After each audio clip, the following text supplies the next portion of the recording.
শাকিব খানের Prince cinema নিয়ে এসে গেল নতুন একটি আপডেট। বহুল আলোচিত প্রিন্স সিনেমায় এবার বড় পরিবর্তন এলো নায়িকা নির্বাচন নিয়ে। প্রিন্স সিনেমাতে কোনো ভারতীয় নায়িকা থাকছে না, থাকছে বাংলাদেশি নায়িকাই।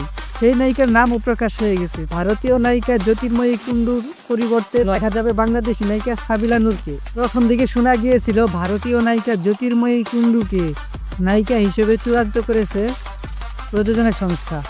একটি বিশ্বস্ত সূত্রে জানা গেছে, বর্তমান রাজনৈতিক পরিস্থিতি এবং ভিসা জটিলতার কারণে ভারতীয় শিল্পীকে প্রিন্স সিনেমার নায়িকা হিসেবে রাখা সম্ভব হয়নি।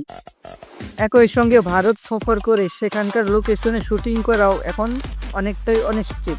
এই অবস্থায় নির্মাতারা রিস্ক না নিয়ে দেশীয় তারকাদের মধ্য থেকে স্টাইলিশ ও স্ক্রিন ফ্রেন্ডলি অভিনেত্রী সাবিলা নূরকে চূড়ান্ত করে। গত বছর তাণ্ডবে তার শাকিব খানের সাথে রসায়ন খুবই প্রশংসিত হয়েছিল, আর সেই কথা মাথায় রেখেই নির্মাতারা সাবিলা নূরকে চূড়ান্ত করেছেন বিগ বাজেটের এই প্রিন্স মুভিতে। সাবিলা নূর ও শাকিব খান জুটির দ্বিতীয় পূর্ণ দৈর্ঘ্য সিনেমা হতে যাচ্ছে এই ছবিটি। নিঃসন্দেহে এই মুভিটি 2026 সালের অন্যতম সেরা বিগ বাজেটের আলোচিত কাজ হতে যাচ্ছে বলে মনে করছেন বাংলা সিনেমার ইন্ডাস্ট্রির বড় বড় নির্মাতারা। সবাই ভালো থাকবেন, সুস্থ থাকবেন।